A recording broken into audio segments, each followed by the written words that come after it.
Hi friends, అందరికీ నమస్కారం. అంజలి కథలకి స్వాగతం. ఈరోజు చందమామ కథ పేరు మారిన హరినాథ్. ఈ కథను రచించిన వారు ఏసీ సర్కార్ గారు.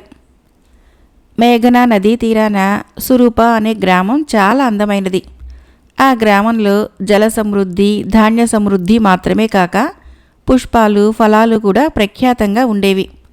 గ్రామస్తులు కష్టించి పనిచేసేవారు, పుణ్యాత్ములు. గ్రామ పెద్ద దీనానాథ్ 60 ఏళ్లవాడు. ఆయన తెలివిగలవాడు, సజ్జనుడును.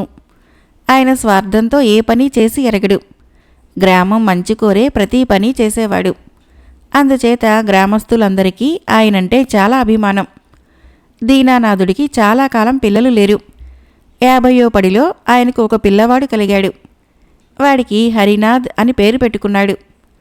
హరినాథ్ వయసు పెరుగుతున్న కొద్దీ వాడి ఆకతాయితనం కూడా పెరిగింది. చదువు సంధ్యల్లో వాడు చాలా చురుకైన వాడే.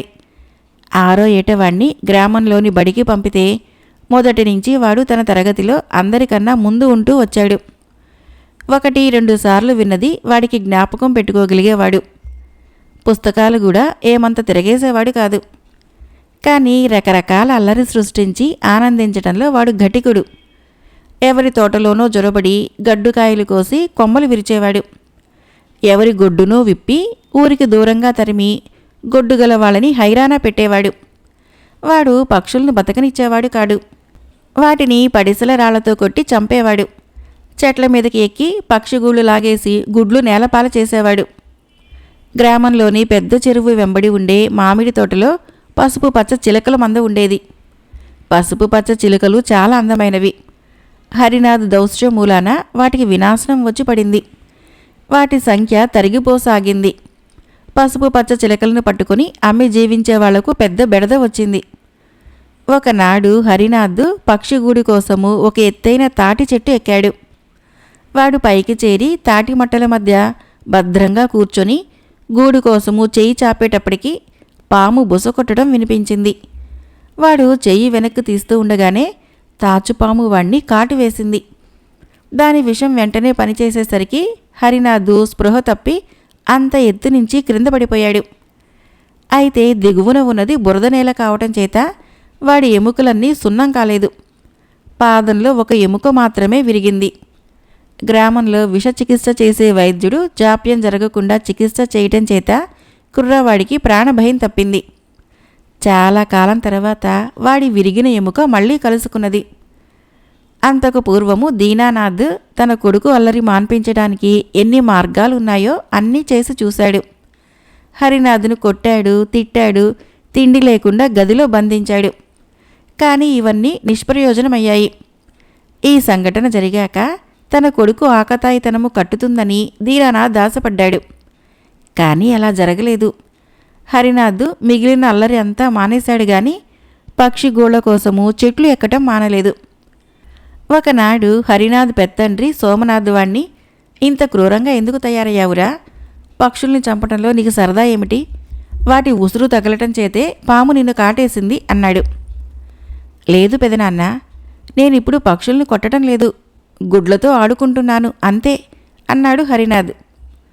గుడ్లకు మాత్రం ప్రాణం లేదు, నీకు ఆ సంగతి తెలియదు అన్నాడు సోమనాథ్. అన్నీ అబద్ధాలు పెదనాన్న. గుడ్లు గోళీల్లాగా ఉంటాయి, పక్షులు వాటితో ఆడుకుంటాయి. మనం బాతుగుడ్లు తినటం లేదా? గుడ్లతో ఎందుకు ఆడుకోరాదు? అవి ఆట వస్తువులే అన్నాడు హరినాథ్ నవ్వుతూ. నిజంరా, గుడ్లకు ప్రాణం ఉన్నది అన్నాడు సోమనాథ్. లేదు పెదనాన్న, గుడ్లు కదులుతాయా, చప్పుడు చేస్తాయా? వాటిలో ప్రాణం ఉన్న లక్షణాలేమీ లేవు.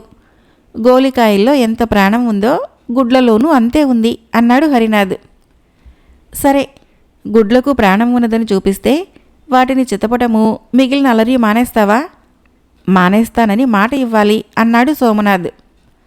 అలాగే మానేస్తాను, కానీ గుడ్డులో ప్రాణం ఉన్నట్లు నువ్వు రుజువు చేయాలి అన్నాడు హరినాథ్. గుడ్డు దానంతట అదే కదులుతుందని ఇవాళ మధ్యాహ్నం నీకు చూపిస్తాను. కానీ అల్లరి పనులు చేయనని, సరదా కోసము గుడ్లు పగలకొట్టనని నువ్వు ప్రమాణం చేయాలి. రేపటి నుంచి నువ్వు పూర్తిగా బుద్ధిమంతుడివై పోవాలి. అందుకు ఒప్పుకుంటావా అన్నాడు సోమనాథ్. ప్రమాణం చేస్తాను, కానీ ముందు నాకు గుడ్డులో ప్రాణం ఉన్నట్లు చూపించు అన్నాడు హరినాథ్. ఇంద్రజాలం తెలిసిన సోమనాథుడికి గుడ్డును కదిలేటట్లు చేయటమేమీ కష్టం కాదు. ఆయన ఒక పసుపు పచ్చ చిలుక గుడ్డు సంపాదించి దాని చివర చిన్న బెజ్జం పెట్టి లోపల పదార్థమంతా తీసేసి గుడ్డు లోపల శుభ్రంగా కడిగి ఎండబెట్టాడు. తర్వాత ఆ గుడ్డులోకి జాగ్రత్తగా ఒక పురుగును ఎక్కించి బెజ్జము మైనంతో పూడ్చేసి లోపల పురుగుకు ఊపిరి ఆడటానికి సన్నని రంధ్రం మాత్రమే ఉంచి దాన్ని తెచ్చి హరినాథ్కు చూపించాడు. పెద్దండ్రి పిలిచేసరికి హరినాథ్ వచ్చి ఒక కుర్చీ మీద కూర్చున్నాడు.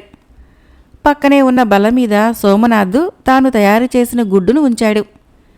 ఒక్క నిమిషమైనా గడవకుండానే గుడ్డు దొర్లసాగింది. చూసావా హరినాథ్, గుడ్డు కదులుతున్నది, దానిలో ప్రాణం ఉన్నది అన్నాడు సోమనాథ్. హరినాథ్ తన కళ్ళతో చూసేదాన్ని కాదని ఎలా అనగలడు? తాను ఇక ఎన్నడూ గుడ్డుకు హాని చేయనని వాడు తన పెత్తండ్రి ఎదుట దేవుడి మీద ఒట్టు పెట్టుకున్నాడు. ఆ తర్వాత హరినాథ్ పూర్తిగా మారిపోయాడు. వాడు క్రమంగా గ్రామానికంతటికీ ఆదర్శ బాలుడుగా తయారయ్యాడు. గ్రామస్తులు వాణ్ణి చూసి గర్వపడ్డారు. మరొక కథ పేరు బయటపడిన మోసం. గోపాలపురంలో శివశర్మ అనే యువకుడు ఉండేవాడు. వాడికి తల్లి తండ్రి ఎవరూ లేరు. వాడి దగ్గర తాతల కాలం నాటి వజ్రం ఒకటి ఉండేది. దాన్ని ఎక్కడైనా తాకట్టు పెట్టి కొంత డబ్బు తీసుకొని దాంతో ఏదన్నా వ్యాపారం చేసుకుందామని శివశర్మ వీరిశెట్టి అనే వాడి దగ్గరికి వెళ్ళి అతని వద్ద ఆ వజ్రాన్ని తాకట్టుగా ఉంచి కొంత డబ్బు తీసుకున్నాడు. తర్వాత శివశర్మ ఆ డబ్బుతో దూరాన ఉన్న పట్టణానికి పోయి సరుకులు కొనుక్కొని వచ్చి పక్క ఊరి సంతలో వ్యాపారం సాగించాడు. వీరిశెట్టి వజ్రాల సంగతి కొంత తెలిసినవాడు. శివశర్మ తన వద్ద తాకట్టు పెట్టి ఉంచిన వజ్రాన్ని పరీక్షించి అది చాలా విలువైనదని రూఢి చేసుకొని అతను దాన్ని తన భార్యకిచ్చి భద్రంగా దాచమన్నాడు. అది వెలగల వజ్రం అని తెలుసుకుని వీరిశెట్టి భార్య నకిలీ వజ్రాల వర్తకుల దగ్గర ఇలాంటిదే ఒకటి కొని ఉంచి బాకీ చెల్లించేటప్పుడు ఆ శివశర్మకు దాన్ని ఇస్తే ఇది మనకే ఉండిపోతుంది, ఆ పని చెయ్యండి అన్నది. అసలే దురాశాపరుడైన వీరిశెట్టికి ఈ ఆలోచన బాగా నచ్చింది. అతను నకిలీ వజ్రాల వర్తకుల దగ్గర అలాంటి వజ్రాన్నే కొని తెచ్చాడు. శివశర్మకి వ్యాపారంలో మంచి లాభం వచ్చింది. అతను డబ్బు తెచ్చి వీరిశెట్టికి వడ్డీతో సహా చెల్లించాడు. వీరిశెట్టి డబ్బు 1-2 సార్లు లెక్క చూసుకొని నకిలీ వజ్రాన్ని శివశర్మకు ఇచ్చి పంపించాడు. శివశర్మ సంకోచించకుండా ఆ వజ్రాన్ని తన ఇంటికి తీసుకుని పోయి దాచిపెట్టబోతూ పరీక్షగా చూస్తే అతనికి ఈ వజ్రం తనది కాదేమోనని అనుమానం వచ్చింది. అప్పుడతను వీరిశెట్టి ఇచ్చిన ఆ నకిలీ వజ్రాన్ని న్యాయాధికారి వద్దకు తీసుకుని పోయి జరిగిందంతా చెప్పి అది తన వజ్రంలా లేదన్నాడు. న్యాయాధికారికి కూడా అది అసలు వజ్రం కాదేమోనని అనుమానం తగిలి వజ్రాల వీరయ్య అనే నిపుణుణ్ణి పిలిపించి చూపిస్తే అతను దాని చేతిలో ఒక మారు అటూ ఇటూ తిప్పి చూసి వట్టి గాజు పెంకు అన్నాడు. వీరిశెట్టి మోసం చేశాడని న్యాయాధికారికి తెలిసిపోయింది. ఆయన అప్పటికప్పుడే ఆలోచన చేసి వీరిశెట్టి నుంచి అసలు వజ్రం రాబట్టడానికి ఒక పథకం వేసి దాన్ని వజ్ర నిపుణుడికి శివశర్మకు చెప్పి పంపించేశాడు. శివశర్మ వీరిశెట్టి దగ్గరికి వెళ్ళి ఈ వజ్రం నాది కాదు, నా వజ్రం నాకిప్పించు అన్నాడు. నీ వజ్రమే నీకిచ్చాను, నా దగ్గర వజ్రాలేమన్నా పోసుకొని కూర్చున్నానా మార్చటానికి? నేనేం వజ్రాల వ్యాపారిని కాదు అన్నాడు వీరిశెట్టి. అలా అయితే న్యాయాధికారి దగ్గర తేల్చుకుందాము అంటూ శివశర్మ వీరిశెట్టిని న్యాయాధికారి దగ్గరకు తీసుకుని పోయాడు. న్యాయాధికారి శివశర్మ ఫిర్యాదును కొత్తగా వింటున్నట్లు నటించి మీరేమో అతని వజ్రం అతనికి ఇచ్చామంటున్నారు, శివశర్మ ఇది నకిలీ వజ్రమని తనది కాదని అంటున్నాడు. అందుచేత వజ్రాల నిపుణుని పిలిపించి దీన్ని పరీక్ష చేయిస్తే నిజం తెలిసిపోతుంది అని వీరిశెట్టితో అన్నాడు. వజ్రాల నిపుణుడు చూస్తాడంటే వీరిశెట్టి భయపడిపోయాడు. నిజం బయటపడితే తాను ఏ బొంకు బొంకి తప్పించుకుంటే బాగుంటుందో అతను ఆలోచించసాగాడు. ఇంతలో వజ్రాల నిపుణుడు వచ్చాడు. అతను న్యాయాధికారి ఇచ్చిన వజ్రాన్ని చాలాసేపు పరీక్షించి ఆశ్చర్యం కనబరుస్తూ ఇది నికరమైన వజ్రం, ఇలాంటి వజ్రాలు ఏ జమీందారుల ఇళ్లలో కానీ ఉండవు, చాలా ఖరీదైనది అన్నాడు. వీరిశెట్టి ఈ మాటలు విని అంతులేని ఆశ్చర్యం పొంది కూడా పైకి గంభీరంగా ఉన్నాడు. న్యాయాధికారి శివశర్మతో వీరిశెట్టిలాంటి నిజాయితీ పరుల మీద ఇలాంటి ఫిర్యాదు చేయడం చాలా తప్పు. నీ వజ్రం తీసుకుని నువ్వు వెళ్ళవచ్చు అని శ్రమ ఇచ్చినందుకు వీరిశెట్టికి క్షమాపణ కూడా ఇచ్చాడు. వీరిశెట్టి తన ఇంటికి తిరిగి వస్తూ నకిలీ వజ్రాన్ని ఆ నిపుణుడు మంచి వజ్రమని ఎలా చెప్పాడు? కొంపదీసి అసలు వజ్రమే శివశర్మను చేరిందా ఏం అని ఆందోళన పడ్డాడు. అతని ఇంటికి వస్తూనే తన భార్యతో, కొంప మునిగిందేవ్ నిద్రమొహందాన, 2 వజ్రాలని అటూ ఇటూ మార్చి చివరకు అసలు వజ్రమే శివశర్మకిచ్చినట్లున్నాం. నీ దగ్గర ఉన్న వజ్రం ఇలా పట్టుకురా అన్నాడు. ఈ మాట విని కంగారు పడి వీరిశెట్టి భార్య దాచి ఉంచిన చోటు నుంచి వజ్రాన్ని తెచ్చి భర్తకిస్తూ కిటికీ గుండా లోపల జరుగుతున్నదంతా చూస్తున్న గ్రామాధికారిని శివశర్మను చూసి కొయ్యబారిపోయింది. గ్రామాధికారి తలుపు తీయమని చెప్పి అసలు వజ్రం బయటపెట్టడానికి ఈ నాటకం ఆడవలసి వచ్చింది అంటూ ఆ వజ్రాన్ని స్వాధీనం చేసుకుని శివశర్మకి ఇచ్చి ఇలాంటి మోసాలు చేసినందుకు వీరిశెట్టికి జరిమానా వేసి కఠినంగా శిక్షించాడు. మరొక కథ పేరు గండుపిల్లి కాపు. ఈ కథను రచించిన వారు మాచిరాజు కామేశ్వరరావు గారు. పూర్వము ఒక రాజుకి 4 కొడుకులు ఉండేవారు.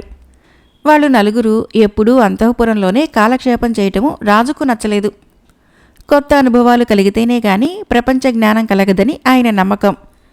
అందుచేత ఒకరోజు రాత్రి జట్లగా చదరంగం ఆడుతున్న తన కొడుకులతో, అస్తమానము ఈ కోటలోనే కూర్చున్న నాకు ప్రపంచపు వింతలేమీ తెలియటం లేదు. మీరు 4 వెళ్ళి 4 వింతలు చూసి నాకు వచ్చి చెప్పండి, సంతోషిస్తాను అన్నాడు. మర్నాడు చీకటితోనే 4 రాజకుమారులు 4 గుర్రాలెక్కి బయలుదేరారు. వాళ్ళు నగరం దాటి అడవి చేరగానే పెద్దవాడు, 4 4 వైపులకు వెళ్ళి కనపడిన వింతల్ని చూసొచ్చి నాన్నకు చెబుదాము అని ఉత్తర దిక్కుగా వెళ్ళిపోయాడు. పెద్దవాడు వెళ్ళిపోయాక రెండోవాడికి ఒక సందేహం వచ్చింది. ఒంటరిగా వెళ్ళిన అన్నకు ఏదైనా ప్రమాదం సంభవిస్తే ఎవరు ఆదుకుంటారు? ఇలా అనుకొని వాడు కూడా ఉత్తరంగానే బయలుదేరాడు. పెద్దవాళ్ళిద్దరూ ఉత్తరంగా వెళ్లారు కదా అని మూడోవాడు కూడా అదే దారి పట్టాడు. వాడికి కొంచెం వెనగ్గా 4వవాడు కూడా పెద్దవాళ్ళు 3 వెళ్ళిన దారినే బయలుదేరారు. పెద్దవాడు చీకటి పడేదాకా ప్రయాణించి ఒక నది ఒడ్డు చేరుకున్నాడు. నదిని ఆనుకుని ఒక కొండ ఉన్నది. ఆ కొండ మీద ఒక పాడుబడిన ఇల్లు ఉన్నది. పెద్దవాడు ఆ రాత్రి ఆ ఇంట్లో గడప నిశ్చయించి గుర్రాన్ని క్రిందనే వదిలేసి కొండ ఎక్కాడు. కొండ మీద ఉన్న పాడుబడిన ఇల్లు విశాలంగానే ఉన్నది. ఇంటి గుమ్మంలో ఒక నల్లటి గండు పిల్లి కూర్చొని ఉన్నది. అది పెద్దవాడిని చూసి వికృతంగా అరిచి పక్కకు తప్పుకున్నది. పెద్దవాడు మూసి ఉన్న తలుపు చాలాసేపు తట్టిన మీదట తలుపు ఓరగా తెరిచి ఒక యోగిని తొంగి చూసింది. ఆమె జుట్టు జడలు కట్టి ఉన్నది. ఆమె పైనుంచి క్రిందకి కాషాయ రంగు అంగారక ధరించి ఉంది. ఆమె మెడలో జిల్లేడు పూలదండ ఉన్నది. ఆమె కళ్ళు పిల్లి కళ్ళలాగా మెరుస్తున్నాయి. గాబరా పెట్టే గండు పిల్లి గుమ్మంలోనే కాపు వేసింది. తలుపు మూసిరా అంటూ ఆమె లోపలికి వెళ్ళింది. పెద్దవాడు తలుపు మూసి లోపలికి వెళ్ళాడు. యోగిని గూట్లో ఉన్న ప్రమిద తీసి వెలిగించింది. ఆ గది కిటికీలో నుంచి ధారాళంగా గాలి వస్తున్నది. ఎందుచేతనంటే ఆ ఇల్లు కొండ అంచున ఉన్నది. ఆ కిటికీ దిగువన ప్రవహించే నది మీదకి ఉన్నది. తినటానికి ఏమైనా ఉన్నదా అని పెద్దవాడు యోగిని అడిగాడు. చేపకూర కావాలా, చద్దన్నం కావాలా అని యోగిని అడిగింది. చేపకూరే కావాలి అన్నాడు పెద్దవాడు. అయితే చేపవు నువ్వే కావాలి అంటూ యోగిని తన మెడలోని జిల్లేడు పూల దండతో ఒక పువ్వు తెంపి పెద్దవాడి మీదకి విసిరేసింది. వెంటనే పెద్దవాడు చేపగా మారి విలవిలా తన్నుకోసాగాడు. యోగిని భళ్ళున నవ్వి ఆ చేపను తీసి మంచినీళ్ల కుండలో వేసింది. ఈ పాటికి రెండోవాడు కూడా నది ఒడ్డుకు చేరాడు. అక్కడే పచ్చిక మేస్తూ పెద్దవాడి గుర్రం కనిపించింది. కొండ మీద ఇల్లు కనిపించింది. సంగతి గ్రహించి వాడు కూడా తన గుర్రాన్ని క్రిందనే వదిలి కొండ ఎక్కాడు. గండు పిల్లి రెండోవాడిని చూడగానే వికృతంగా అరిచి పక్కకు తప్పుకున్నది. వాడు తలుపు తట్టేసరికి యోగిని తలుపు ఓరగా తెరిచి, గాబరా పెట్టే గండు పిల్లి గుమ్మంలోనే కాపు వేసింది, తలుపు మూసిరా అంటూ లోపలికి వెళ్ళింది. రెండోవాడు తలుపు మూసి లోపలికి వెళ్ళి యోగినిని తిండి మాట అడిగాడు. వండటానికి కుండలో చేప ఉన్నది. వడ్డింపు వెండి పళ్ళెంలో చేయినా విస్తరాకులో చేయినా అని యోగిని అడిగింది. వెండి పళ్ళెంలోనే చెయ్యి అన్నాడు రెండోవాడు. అయితే ఆ వెండి పళ్ళెం నువ్వే కావాలి అంటూ యోగిని మరొక జిల్లేడు పువ్వు తుంచి వాడి మీదకి విసిరింది. రెండోవాడు వెండి పళ్ళెంగా మారిపోయాడు. యోగిని విరగబడి నవ్వుకున్నది. ఇంతలో మళ్ళీ తలుపు చప్పుడైంది. యోగిని తలుపు తెరిచి గండుపిల్లి సంగతి హెచ్చరించి లోపలికి వచ్చేసింది. మూడవవాడు తలుపు మూసేసి వస్తూ ఆకలి మండిపోతున్నది అన్నాడు. వండటానికి చేప ఉన్నది, తినటానికి వెండి పళ్ళెం ఉన్నది, పడుకోవటానికి పట్టుపరుపు కావాలా తుంగచాప కావాలా అని యోగిని వాణ్ణడిగింది. పట్టుపరుపే కావాలి అన్నాడు మూడోవాడు. యోగిని వాణ్ణి పట్టుపరుపుగా మార్చేసి వంట పని ప్రారంభించడంలో నిమగ్నురాలైంది. ఆఖరువాడు నది ఒడ్డున మేస్తున్న గుర్రాలని, కొండ మీద ఉన్న ఇంటిని చూసి తన అన్నలు అక్కడ ఉంటారనుకొని కొండ ఎక్కాడు. గుమ్మంలో కూర్చొని ఉన్న గండుపిల్లి వాణ్ణి చూసి భయంకరంగా అరిచి పక్కకు తప్పుకున్నది. వాడు తలుపు తట్టగానే యోగిని వచ్చి తలుపు తెరిచింది. వాడు యోగినిని, మా అన్నలు ముగ్గురు ఇక్కడికి వచ్చారు, కనపడరేంటి అని అడిగాడు. ఆ పాడుపడ్డ ఇంటిని ఆ యోగినిని చూస్తుంటే వాడికి అనుమానం వేసింది. యోగిని మొహం చిట్లించి, దారిన పోయే దానయ్యల సంగతి నాకేం తెలుస్తుంది, లోపలికి రావాలని ఉంటే తలుపు మూసిరా, గుమ్మంలోనే గండుపిల్లి తిష్ట వేసింది అని లోపలికి వెళ్ళింది. నాలుగో వాడికి యోగిని ప్రవర్తన చూసి అనుమానం మరింత అయింది. వాడు తన నడుముకు కట్టుకున్న పైబట్ట విప్పి దానితో గండుపిల్లిని ఒడిసి పట్టుకుని చంకలో పెట్టుకుని తలుపు మూసి లోపలికి వచ్చాడు. వాడి గదిలోకి రాగానే కుండలోని చేప ఎగిరెగిరి పడింది. కుండ పక్కనే ఉన్న వెండి పళ్ళెం మీద, పట్టు పరుపు మీద జిల్లేడు పూలు కనిపించాయి. వాడి అనుమానము మరింత అయింది. వాడేమీ మాట్లాడకపోయేసరికి యోగిని, కుండలో చేప ఉన్నది, వండనా అని అడిగింది. చేపెందుకు, చంకలో ఆహారం ఉన్నది అన్నాడు వాడు. దాన్ని తినటానికి వెండి పళ్ళెమైనా కావాలా అన్నది యోగిని కోపంగా. కబళం తిండికి వెండి పళ్ళెం దేనికి అన్నాడు వాడు. యోగిని పిల్లి కళ్ళల్లో ఎర్రజీర కనిపించింది. తిండి తిన్నాక కునుకు తీయటానికి పట్టుపరుపైనా కావాలా అని అడిగింది ఆమె. పచ్చిక మీద పడుకునేవాడికి పట్టుపరుపు దేనికి అన్నాడు నాలుగోవాడు. యోగిని పట్టలేని కోపంతో, మిగతా ముగ్గురికన్నా నువ్వు పొగరుబోతువి, నీ పొగరు అణుస్తానుండు అంటూ జిల్లేడు పువ్వు తెంపబోయింది. అంతలో నాలుగోవాడి చంకలో ఉన్న పిల్లి గది దద్దరిల్లేటట్లు అరిచింది. ఆ అరుపు వినగానే యోగిని గడగడలాడిపోయింది. నాలుగోవాడు యోగిని మెడలోని జిల్లేడు పూలదండ తెంపేసి తన చంకలో ఉన్న పిల్లిని ఆమె మీదకి విసిరాడు. గండుపిల్లి ఆమె ముఖమంతా రక్కేసి 2 కళ్ళు పీకేసింది. యోగిని ప్రాణభయంతో పరిగెత్తి కిటికీ దాకా వెళ్ళి అనుకోకుండా కిటికీలో నుంచి కొండ దిగువన ప్రవహించే నదిలో పడి కొట్టుకుపోయింది. నాలుగోవాడు క్రింద పడి ఉన్న జిల్లేడు పూలదండను కూడా నదిలోకి విసిరేశాడు.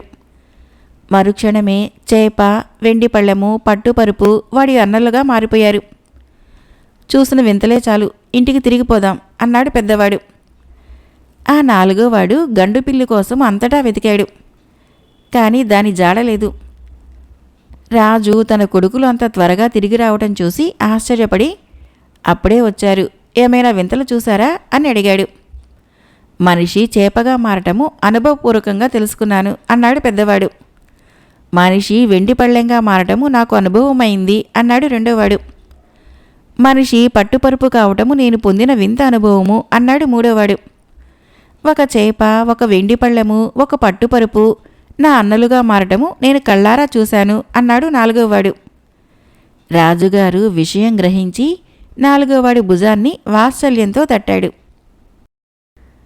మరొక కథ పేరు విదూషకుడు.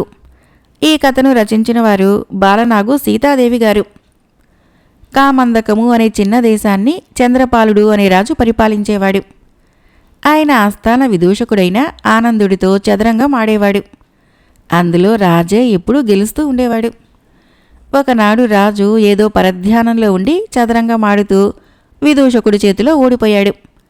ఆయన చదరంగం వలని ఒక్క తన్ను తన్ని లేచి వెళ్ళిపోయాడు. ఆయన తిన్నగా స్నానగృహానికి వెళ్ళి తొందరపాటులో గంగాళాన్ని తన్నాడు. కాలివేళ్లు నలిగి బాధ పెట్టాయి. ఆ గంగాళాన్ని అక్కడ పెట్టిన వాళ్ళని బంధించమని ఉత్తర్వులిచ్చాడు. స్నానం చేసి రాజు దుస్తులు ధరించుకోవటానికి వచ్చాడు. రాజుగారు చొక్కా తొడుక్కొని విసురుగా పటాకా బిగించుకోవటంతో ఆ పటాకా కాస్త తెగిపడింది. ఆయన తన దుస్తులు అమర్చే అధికారిని నిర్బంధించమన్నాడు. చాలాసేపుగా రాజుగారిలో క్షణక్షణానికి పెరిగిపోతున్న కోపాన్ని చూసి పాదరక్షల బంట్రోతు వణికిపోతూ వచ్చి రాజుగారి పాదరక్షలను ఆయన కాళ్ళ ముందు పెట్టాడు. అయితే వాడు ఆ కంగారులో కుడికాలు ముందు ఎడమకాలి పాదరక్ష, ఎడమకాలి ముందు కుడికాలి పాదరక్ష ఉంచాడు. ఇదే సమయంలో అవతలి గదిలో విదూషకుడు తాను రాజుగారిని చదరంగంలో ఓడించిన సంగతి గురించి గర్వంగా చెబుతూ ఉండటం వినిపించింది. రాజుగారి కోపము తారాస్థాయి అందుకున్నది. ఆయన దళాధిపతిని పిలిచి పాదరక్షల బంట్రోతుని విదూషకుణ్ణి కూడా బంధించమన్నాడు. అరగడియలో దళాధిపతి తాను బంధించిన నలుగురిని తెచ్చి రాజు ఎదుట పెట్టాడు. వీళ్ళు నలుగురిని రేపు ఉరి తీయించు అన్నాడు రాజు. కానీ మర్నాడు ఉదయానికి రాజుగారి కోపమంతా చప్పగా చల్లారిపోయింది. ఆయన నలుగురు ఖైదీలని తన వద్దకు రప్పించి, మిమ్మల్ని నలుగురిని ఉరి తీయించడం నాకు ఇష్టం లేదు. మీలో ఎవరైనా ఉరిశిక్ష పడటానికి ముందుకు వచ్చేటట్లుంటే మిగిలిన ముగ్గురిని వదిలేస్తాను అన్నాడు. విదూషకుడు చప్పున ముందుకు వచ్చి, మహారాజా, వీళ్ళు ముగ్గురు పెళ్ళాం పిల్లలు కలవాళ్ళు. నేనంటే ఒంటరిగాణ్ణి, నన్ను ఉరి తీయించండి, వీళ్ళను వదిలేసేయండి అన్నాడు. రాజుగారు మిగిలిన ముగ్గురిని వదిలేసి విదూషకుడితో, నువ్వు ఎందుకని పెళ్లి చేసుకున్నావు కావు అన్నాడు. మహారాజా, డబ్బు లేని నన్ను ఎవరు చేసుకుంటారు? అయితే నాదొక్క మనవి, నాకు కర్మ చేయటానికి, ఏటా నాకు శ్రాద్ధం పెట్టడానికి ఒక కొడుకు పుట్టినదాకా శిక్ష వాయిదా వేయండి అన్నాడు విదూషకుడు. రాజు తనలో నవ్వుకొని విదూషకుడికి తన ఖర్చుతో పెళ్లి జరిపించాడు. ఏడాది గిర్రును తిరిగేసరికి విదూషకుడికి ఒక కొడుకు కలిగాడు. రాజుగారు విదూషకుడితో, నీకిప్పుడు కొడుకు పుట్టాడు కదా, ఉరిశిక్ష అమలు చేయమంటావా అన్నాడు. అదెలా కుదురుతుంది మహారాజా? ఆనాడు వాళ్ళు ముగ్గురు పెళ్ళాం పిల్లలు కలవారనే కదా వాళ్ళని వదిలివేయటం జరిగింది. ఇప్పుడు నేను పెళ్ళాం పిల్లలు కలవాణ్ణే అన్నాడు విదూషకుడు. రాజు నవ్వి, అయితే నిన్ను క్షమించానులే అన్నాడు. మరొక చిన్న కథ పేరు చమత్కారి. ఈ కథను రచించిన వారు ఐ బాలసుబ్రహ్మణ్యం గారు. ఒక రాజుకి ఒకనాటి రాత్రి అతి విచిత్రమైన కల వచ్చింది. దాన్ని మర్నాడు అందరికీ చెప్పి ఆశ్చర్యపరుద్దామనుకున్నాడు రాజు. కానీ తెల్లవారి నిద్రలేచినాక ఆయనకు తాను కలలో చూసిన వింతలు జ్ఞాపకం రాకుండా పోయాయి. రాజు ఇందుకు నిరాశ చెంది తన నగరంలోని జ్యోతిష్కులనందరినీ రాజభవనానికి పిలిపించి, నిన్న రాత్రి నాకు అతి విచిత్రమైన కల ఒకటి వచ్చింది. కానీ తెల్లవారి లేచి దాన్ని పూర్తిగా మర్చిపోయాను. ఆ కల ఏమిటో మీలో ఎవరైనా చెప్పినట్లయితే ధన రూపంలో గొప్ప బహుమానం ఇస్తాను అన్నాడు. ఈ మాట విని జ్యోతిష్కులు తెల్లముఖాలు వేసి, మహారాజా, జ్యోతిషంలో అలా కలల్ని వివరించే సూత్రాలు ఏమీ లేవు అన్నారు. కానీ వారిలో ఒకడు, మహారాజా, మీరు నా ప్రశ్నకు సమాధానం చెప్పినట్లయితే నేను మీకు వచ్చిన కల ఏమిటో చెప్పగలను అన్నాడు. నీ ప్రశ్న ఏమిటి అని రాజు అడిగాడు. మీరిచ్చే బహుమానాన్ని నేను ఏ విధంగా ఉపయోగించుకోబోతున్నానో సెలవియ్యండి అన్నాడు ఆ చమత్కారి. అది నాకెలా తెలుస్తుంది అన్నాడు రాజు ఆశ్చర్యంతో. మేలుకొని ఉన్నవాడి ఆలోచనలే ఇతరులు చెప్పలేనప్పుడు ఇతరుల కలలు ఎలా తెలుస్తాయి మహారాజా అన్నాడు చమత్కారి. రాజు ఆ చమత్కారికి బహుమానం ఇచ్చి పంపించేశాడు. కథ అయిపోయింది. ఫ్రెండ్స్, ఈ కథలు నచ్చినట్లయితే మన ఛానల్ని తప్పకుండా సబ్స్క్రైబ్ చేయండి, లైక్ చేయండి, షేర్ చేయండి, కామెంట్ చేయండి. Thank you.